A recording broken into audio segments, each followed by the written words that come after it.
24 July 2026 ఉదయం 9:12:42 సుమారు నుండి 25 జూలై ఉదయం 11:34 సుమారు వరకు తొలి ఏకాదశి ఉంటుంది. ఓకే, తొలి ఏకాదశి యొక్క విశిష్టత ఏంటి అని అనుకుంటే, చాతుర్మాస వ్రతాలు ప్రారంభమవుతుంది. అత్యంత పవిత్రమైనటువంటి ఏకాదశి.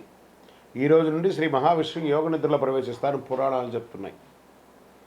ఈ ఏకాదశిని దేవశయన ఏకాదశి, హరిశయన ఏకాదశి, ఆషాఢి ఏకాదశి, తొలి ఏకాదశి అని అంటుంటారు. దీనివల్ల మనకు జరిగే విషయం ఏమంటే, ఈ చాతుర్మాస్య ప్రారంభంలో ఈ 4 నెలలు అత్యంత పవిత్రమైందని చెప్పచ్చు. ఆషాఢం, శ్రావణం, భాద్రపదం, ఆశ్వీజం. ఈ కాలంలో వివాహాలు, గృహప్రవేశాలు, ఇతర శుభ కార్యక్రమాలు సాధారణంగా ఏది కూడా చేయరు. సన్యాస స్వీకారంలో ఉన్న వాళ్ళు ఒకే చోట ఉండి ధర్మబోధన చేసేవాళ్ళు జగద్గురువులంతా అంటారు. మరి తొలి ఏకాదశి ఎందుకు అంత గొప్పది? శాస్త్ర ప్రకారం ఏకాదశి వ్రతాల్లో తొలి ఏకాదశి అత్యంత పుణ్యప్రదమైనది అని చెప్పచ్చు.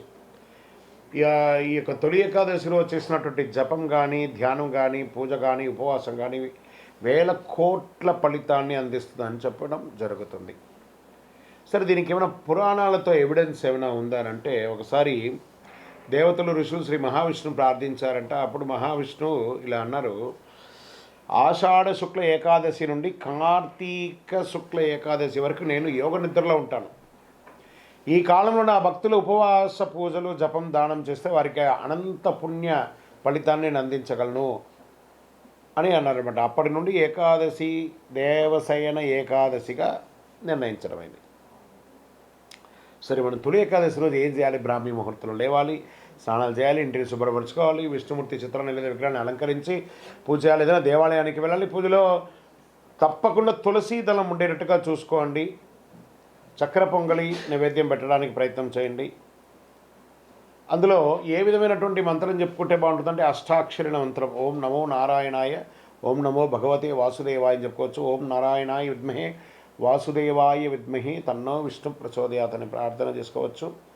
ఈరోజు మనం ఇంకేమైనా ప్రత్యేకమైనటువంటి పారాయణ ఏమైనా చేయొచ్చు అంటే, విష్ణు సహస్రనామం, గజేంద్ర మోక్షం, శ్రీమద్ భాగవతం, భగవద్గీత, నారాయణ కవచం లాంటిది చేయొచ్చు. సరే, ఇంకేమైనా ఉపవాసం ఏమైనా చేయొచ్చు అంటే తప్పకుండా చేయొచ్చు. శక్తి ఉన్నవారు నిర్జల ఉపవాసం ఉంటారు. ఉపవాసం అంటే ఓ గ్లాసులు బాదం పాలు, ఓ డజన్ అరటిపండు, కాజు, కిస్మిస్ తినడం కాదు. ఉపవసించడం, భగవంతుడికి దగ్గరగా వసించడాన్ని ఉపవాసం అంటారు. అలాంటి ఉపవాసాన్ని ఉండడము.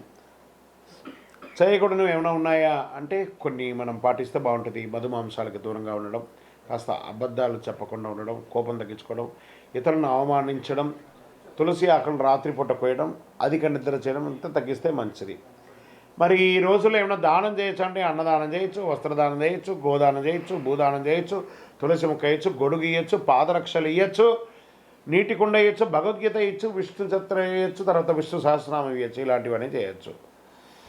సరే, ఉపవాస విరమణ ఏం చేయాలంటే, ద్వాదశి రోజున సూర్యోదయం తర్వాత శాస్త్రోక్తంగా విష్ణు సహస్ర పారాయణం చేసి ఆహారాన్ని వండి ఇతరులకు ఎవరికైనా పెట్టిన తర్వాత మనం తీసుకుంటే ఇంకా చాలా ఫలితాన్ని ఇస్తుందని చెప్పచ్చు. ఈ తొలి ఏకాదశి ఫలితాలు కూడా ఎలా ఉంటాయంటే, పాపక్షయం అంటుంది, విష్ణు అనుగ్రహం దొరుకుతుంది, కుటుంబంలో శాంతి, ఐక్యత అనేది అద్భుతంగా పెరుగుతుంది, సంతాన సౌభాగ్య, ఆయురారోగ్యాలు సిద్ధిస్తాయి.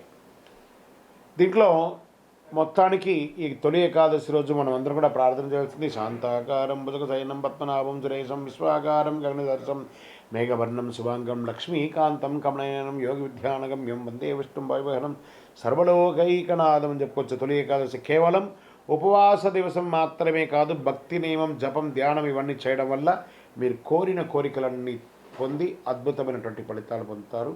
విజయోస్తు.